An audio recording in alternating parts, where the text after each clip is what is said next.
Welcome back to another episode of Navigation and Discovery with Cameron Singh. I hope you were able to catch up on the two first episodes of the year.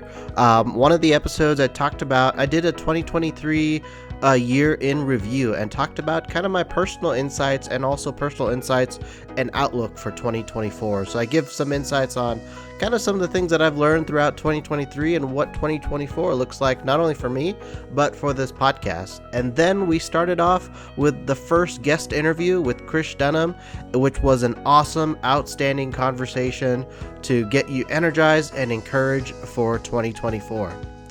And so on this episode with the second guest of the year is my very own little sister, Cheyanne.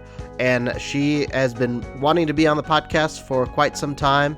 And so just before Thanksgiving, she visited me in northern Colorado, and where we had the chance to record a podcast episode. And she said she was going to be prepared, but you'll find out how this episode goes. And we talk about a whole bunch of topics, just a nice, fun conversation about, growing up, how that was.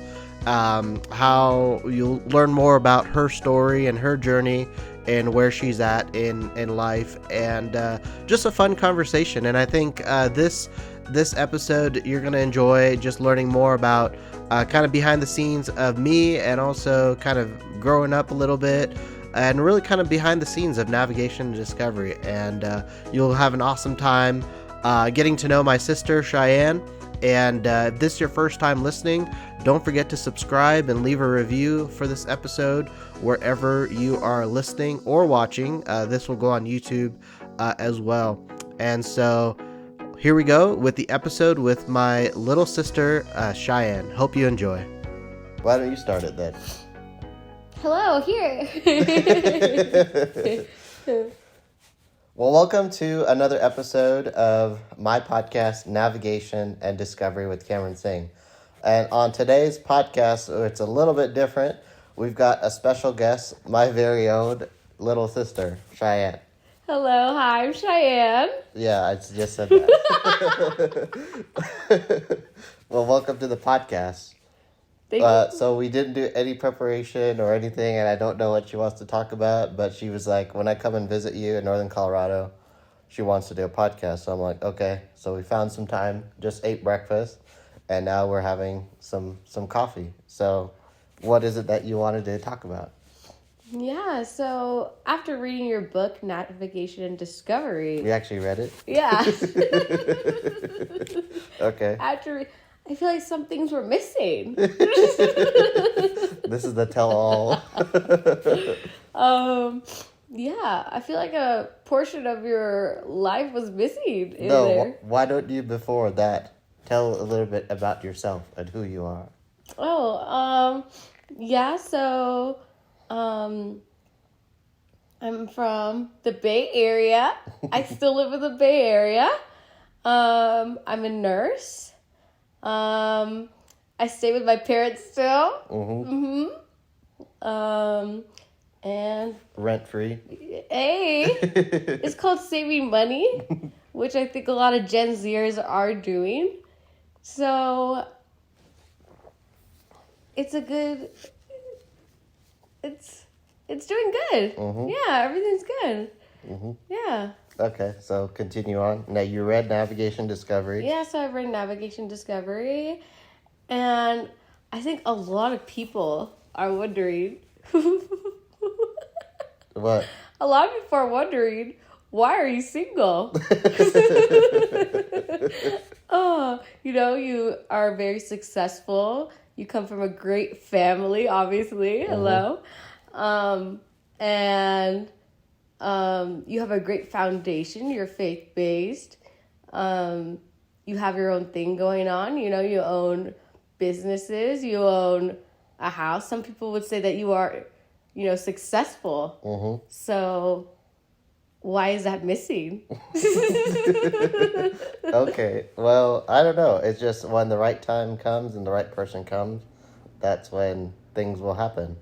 And I'm just trying to live life the fullest and do everything I can, especially at the age that I am of 30, just trying to do everything that I want to do and pursue and fulfill all my wishes Can't you do that with someone else too? Yeah, you can. I think your problem is that you need to find someone equally as yoked as you. Mm-hmm. And I feel like you haven't found that yet. And I feel like if you find someone who is just as faith-based as you are, just as strong as you are in your faith, and also driven with whatever career they're in. Mm-hmm. And also, I feel like you don't need someone who is so dependent. I feel like you like your own time, and you like to do your own little hobbies and stuff like that. You know, you need someone who has something going on for themselves. What do you think? Yeah, and the moving hasn't helped. So moving around once every 2 years, moving to the Caribbean and doing all the moving hasn't really helped. So I feel like moving would have helped me. Hello. no, because moving, you pretty much starting fresh. Oh. Everywhere you go, you're making new friends, building your own community. So everywhere I've lived, you had to like build a new circle of friends. Yeah. Yeah. Well, you should have met someone from all those friends you've been making. Yeah. Well, so putting the question on you. So how was it growing up in the Singh family residence? Singh family resident. Well, since you've left, so it was like almost... Things have gotten better. I've been living the only child life. Yeah.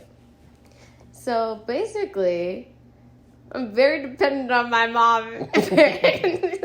And they're as well as dependent on me. Yeah. So I feel like it goes both ways. I help them in things. They help me in things.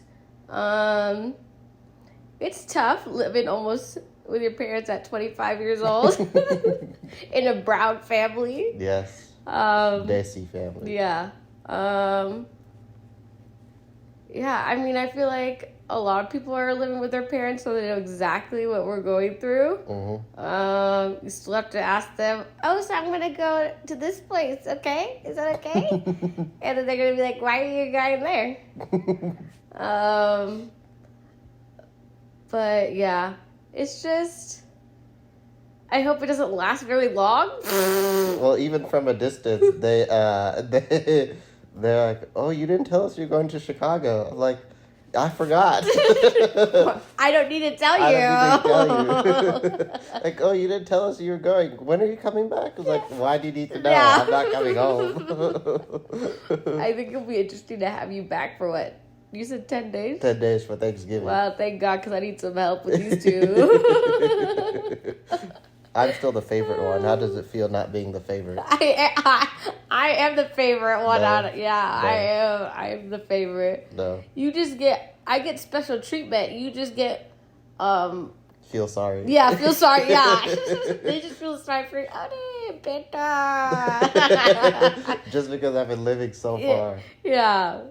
Especially Nine and Nana. I think they forget that you're so busy. Yeah. They think, oh, you're sitting at home, typing away. Watching TV. Yeah. But you're busy. They're like, oh, he's that, like, even daddy, dada, that's our grandparents. They're like, oh, you're so low. You must be so lonely there. I'm like, lonely where? Yeah. I was like, I'm everywhere. I'm like, do you see my calendar for today? I'm going lunch with this person, coffee with this person, Yeah. then golf with this person, and then dinner with this person. Yeah. Yeah, that's why you're single, because you don't got time for a woman. No. But No. yeah. What else did you have in your mind? You're the one that wanted to do this. So. Yeah, I wanted to do this. Yes. What else did you have in mind? Well, off the relationship topic. What's the next subject? That was the only thing I had planned. I was just giving the people what they wanted to hear. This is navigation and discovery. So the purpose is to tell people the stories with the hopes that they can learn lessons from your life. So what are some lessons that people can learn from your life so far at the age of 25? At the age of 25. Well, I feel like what I really struggled in my life was, I think, when I moved out of our house and went to college. It hit me like a truck. Yeah, because you're so dependent. Yeah. It was hard not having a support system with you 24/7. So, not having mom there, not having you there 24/7, that was hard. Me, what did I do? Whoa! I was already away from home. Yeah, but still, I couldn't call you as often. Oh, the 3 times a day is not enough? No. 4 times a day is not enough? Yeah, so like in college, I felt like I was pretty much alone. I didn't have the friends that I had, and I had to like learn how to start all over again. And I feel like also my faith was taken away from me because I didn't have a church. I didn't go to church every Sunday. Yeah, I feel like everything was so different. And then I remember one day I even went, I needed to go get something downstairs in my dorm building, and I had a panic attack. Why? Just because everything was so overwhelming and different. I literally was on the ground on all floors crying, not being able to breathe. And then, that's why I used to call you a lot. You used to call me a lot. I feel like you knew something was wrong with me. I was like, is she okay? Yeah. 'Cause I know when I went through San Jose State College, it was different because we're so, what was that? Our parents are always doing stuff for us. Yeah. And we were highly dependent on them. Yeah. So then you were calling me a lot, which was really nice and which really actually helped me. Because I feel like you went through it. Like, calling mom, that's not going to help. That wasn't helping at all. That was doing the complete opposite. Cheyanne, are you studying? Yeah. Are you studying? Are you studying? Yeah. Make sure you study, okay? And then, yeah. So then my grades were really bad in the first semester. And What's your definition of bad? Bad, as in I got a D. Oh, okay. That's not that bad. It's not bad. That's not bad. I mean, it still got my degree. D means you did well. Yeah, D's get degrees. Yes. Yeah. But after the first semester, actually, I went back home because you came home in October. When? Oh, yeah. And then? You came home in October, and then mom knew that I didn't like Chico State. Oh. And then? Mom knew I didn't like Chico State. Mom's like, oh, just go ahead and you can, what is it called? Like, transfer out. Go to somewhere else. Yeah. And I was like, okay. And then I think I just needed to go back home and regroup myself. And we had a weekend together because you came just for the weekend or something. Which weekend was that? I don't know. Oh. It was like a week or two before Halloween or something. Oh, okay. Anyway, so you came home. Was that from Antigua? I came from Antigua, I think. I don't know, probably. I think I was living in Antigua that time. Yeah. Anyway, so then I feel like that weekend really... Okay, I was like able to breathe again. Like, you had fresh Indian food? Yeah. I think I just needed to be home and like regroup and be like, no, I went to school not to have friends. I went to school to get an education and then dip. Anyway, so then my grades went up and everything. And then I was like, okay, so the next year for my sophomore year, I actually applied to become an RA. I applied to become an RA, and I was like, okay, so I got waitlisted. Which I was like, that's a terrible idea, because I know you're not going to be a good RA. I was like, I don't know how this person is going to be an RA. But I wanted to live for free. This 5'3" person. Or 11. 4'11". Oh, yeah. I don't know, you knew 5'3". One woman's 5'3", is not me. 4'11" person being an RA and knowing how difficult of a job that is. I was like, oh well, good luck. Yeah, so I applied and I got waitlisted, so then I had to live in the dorms again. On campus. I lived in the dorms. And I think a month or two in or something like that, some RA got fired and then I got on the job. Oh, after how many months? I don't know, maybe 2 or 3 months. Oh. I remember it was kind of close to the end of the semester, but like not really. Oh. And then I got the position, and I remember going into my sophomore year being like, my sophomore year and being like, okay, I'm going to school not to make any friends. I'm just gonna finish up the year, and then that's it. Everything's gonna be all education based. That went out the window on the second day when my whole floor was in my room. Mm. Yeah. In your room, that was a big room. Yeah. No, not in that room. I was living in what's it called? Lassen. Yeah. Remember the brick walls? Yeah. That wasn't that big of a room. Oh, okay. My RA room, that one was big. Yeah.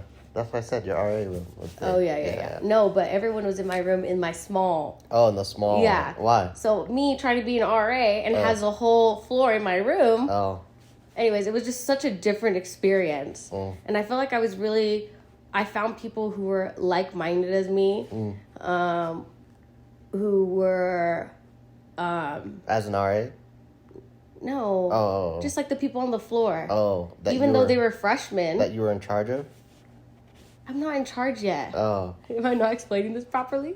I thought you said you were an RA by then. But I wasn't an RA when I lived with these people on the floor yet. Oh, okay. Yeah, so then I was friends with like mostly everyone on the floor, and then I got the RA position. So then I moved into whatever building that was. I can't even think of the name. Oh, then you moved to a different building. Yes. Oh. The more bougier building. Okay. And then and who helped you move? Oh. I think my floor helped me move. I don't think mom and dad came up there. And had so many things. Yeah, you're right. My floor helped me move. Yeah. Shout out to L3. What's L3 mean? L3 means last and third floor. Oh, okay. My memories are. Oh. And they helped me out. And then I moved and I became an RA. Best experience ever. I'm telling you, God has planted things and he writes everything for you. Because that was the best experience ever. I met the greatest people. I met my best friend, Jessica Johnson. And yeah. The point is that just God has, his plans, and you have to just trust the process. Because and sometimes you have to go through those difficult times. Yeah. Yep. Really, really difficult times. Yeah. And now if I didn't go through that, didn't become an RA, I would have never met my best friend. Okay. Yeah. Okay. And after you finished school, then what? After I finished school, after I finished school and graduated? Yeah. After I finished school and graduated, maybe I graduated in December, so it was a 2-week break. How long did it take you to finish school? 2 years. Oh, okay. So, I know, trials and tribulations, but still in 2 years. Still got a D. Yeah. But I got my degree. Amen. Okay, moving on. And then I wanted to become a nurse. So I got my degree in health education, public health, and then I was like, I still want to become a nurse. So then actually mom was doing the research for me and calling all these schools like Unitech, all these private schools for nursing school. Because you had another school, yeah. Yeah. See how still dependent on my mommy. And she found a nursing school for me, and they said, just come on in. I went in for an interview where we just basically talked about how much it was. And then the next day, literally the next day, I started. Best thing I ever did too. Because now I'm a nurse. And I work for a great hospital now. Yeah. Okay, fast forward. Now you moved back home. moving back home from living the best life of my life. How was the transition moving back home? It was hard because all my friends were a year younger than me from college. So then they went back to college while I was at home, going to nursing school, studying every day. While they were living their best life over there, partying it up while I was at home. Yeah, that was hard. And I feel like nobody really talks about the transition between you coming home and being on such a high, right? Because you're just like doing things, being with people your age, and then you come home to senior citizens. And then your life is just like back to normal, as if like college didn't even happen. Mm-hmm. And there's four of them. There's mom there's and four dad, of them. and then my mom's parents, which is our grandparents. Yeah. That we call Nani and Nana. So if we reference that in the podcast, that's what we're talking about. Yeah, and Nani and Nana, they're like kids themselves. So they're a handful as it is. So yeah, they're just as more in our business as our parents are. I feel like Nani and Nana are more in our business. Yeah. Like, what are you doing right now? You're by yourself at home? Do you want me to come over? Nani, I'm 25 years old. Like, I think I could stay home by myself now. Yeah. Oh, do you have anything to eat? Oh, what are you going to eat? Oh, why don't you come over here and eat? I didn't, Nanny. I can make ramen myself. Or spicy noodles. Yeah, my spicy noodles. Yeah. But, and now I just work at a hospital now. And yeah. Mm-hmm. And what's next? What's next? That's everyone's questions out of me. Everyone, are you going back to school? Yeah. Are you giving it up to the Lord? Yeah, giving it up to the Lord right now. I don't know. I feel like a lot of people don't know this, but like I was going to college since I was 8th grade, going into my 9th grade. The summer after 8th grade. Yeah, summer after. So going into high school, I was already taking college classes. So I was grinding it up all the way in high school. That's why I didn't really hang out with a lot of people in high school. Actually, I didn't really like them. That's a whole other story. I was grinding up in high school, and then just so I could get out of high school and like have a life for myself and, do something that I wanted to do. But yeah, I was going to school all the way up till like college, and then I even went back to school for nursing. So I'm really pooped out. But I do think I might be going back to school soon. Yeah, I think I would probably be pursuing a master's. Just because I feel like my calling is elsewhere now. Which is what? Are we giving the big scoop? Yeah. Are you dropping bombs? Yeah. I don't know. I feel like I want to be more in like management, in the public health side, like in hospitals and stuff. Oh, like leadership? Yeah. Yeah. We know where we get it from. So what inspired you to pursue leadership? The horrible managers I've had. Me knowing that I could do a lot better because I have compassion. Same here. Yeah. Yeah. I feel like, I don't know. Some people shouldn't be leaders. Some people should just let other people be leaders. Not everyone can be a leader.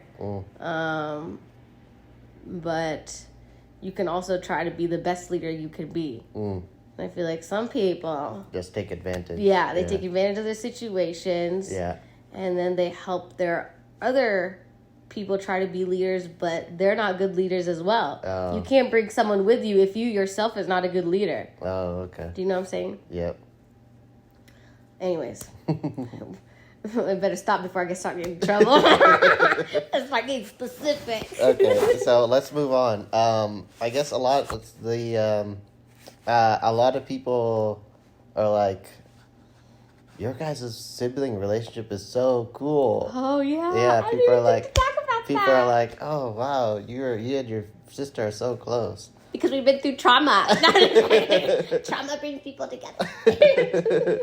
I guess, how was it growing up? Like, I think it was a lot of like love-hate growing up. And then I think once we, lived on our own, then we, then our bond became more like adult. Yeah, because you were always babied. Yeah. Right? So you were always babied and you always wanted me to get in trouble. And then because you were mean to me, I was like, no, you're getting in trouble. But nobody used to do. You're like untouchable. Yeah, no one thought I did was No, you were untouchable. I was always right. Yeah, even to this day, Mom, I'm like, oh yeah, Bea said. I say Bea. This is my brother. Oh, yeah. Bea means brother. I like Bea said this, and Mom's like, no, I know you said it. And I know she you said Cameron never would say. Yeah, Cameron never would say that. Word for word, Cameron would never say that. Yeah, or he would never do that. Yeah, I'm more. What's it called? Raunchy or vulgar. Yeah. While Bea's like, ah. Well, you're more I'm on the conservative side, reserved, professional, and then you're over here like, hey, I've arrived. Yeah. I'm here. Yeah. But I think that's why it also works. Oh, yeah. Because I feel like even though you're saying, oh, you're conservative, you're outgoing. Yeah, I am. You're very social. Mm-hmm. You're very social. And sometimes I'm not even that social as you are. Oh. I'm like, oh, I'm not going to talk to this. I'm going to get myself in trouble. Yeah. What was your question? Oh, how is our relationship? Oh, I feel like it really... it got stronger, I think, when I moved out of college. Yeah. Yeah, I think it was more of a understanding. Or, I don't know. Yeah. Also, we hung out a lot more when you used to come back. Oh, yeah, that's true. So... Yeah, because we never really got to hang out. Hang. Also, we are 6 years apart. It was always with mom and dad or like daddy dad. Yeah. We do have a 6-year gap, so we don't have the same interests. Yeah. Right? You're a different generation. Yeah. Yeah. Literally, Gen Z, millennial. Yeah. But now I feel like since I gotten older, it just doesn't, I feel like the gap is like closing. Oh. You don't think so? The gap is closing, yep. Yeah. So, yeah. It was great. And I feel like we just have each other's back. Yeah, I guess so. Well, I just made her breakfast. Yeah, maybe breakfast. Yeah. It's a good breakfast. Yes. Yeah. So now you take care of me. Yes. Yeah. Yes. And paid for her trip to Colorado. Yeah, amen. Yeah, paid for everything. God's blessings. Yep. Blessings on blessings. Mm-hmm. Yeah, you drive me everywhere. Mm-hmm. Thank you. Yes. Appreciate it. Yes. This how it always should have been. If you started doing all these things back in the day, we would have been here a long time ago. Yep. But, yeah. Well, I think this is good for now. We'll do a part 2. Hopefully we get some feedback. We need to go to the outlets. Yeah. Okay, I need to go get some go shopping. things. Because this is my sister's last day in northern Colorado, or visiting Colorado, so we got a jam-packed day. I think we'll do a part 2 maybe around Thanksgiving when I come and visit. And that's when you get the real tea. The real tea, and then we'll be a little bit more structured because something always happens during that time of year. Because we were not prepared for this one, nor was I. She said she was prepared, but I don't know. I just wanted to give that one question that people are dying to know. Well, okay. Well, thanks for having me. Yes, for sure. Happy to be here. That's a wrap. Okay. That's it. Well, thank you so much for tuning in to this episode of Navigation and Discovery with Cameron Singh. I hope you learned a lot from this podcast and really enjoyed having my sister on. I enjoyed this conversation, and for sure we'll have her back on again and talk about some more topics because I thoroughly enjoyed this interview. I think it's awesome to have her on and really take a deeper dive into my story and my family life, and probably maybe bring other family members onto the podcast as well. And so I really hope you enjoyed this, gave some insights on, not only my sister's journey, but a little bit of kind of background growing up. And don't forget to leave a review. And if this is your first time on whichever platform you're listening on, don't forget to subscribe so you get a notification when the next episode goes live. And so appreciate everyone tuning in, and take care, and we'll catch you on the next episode.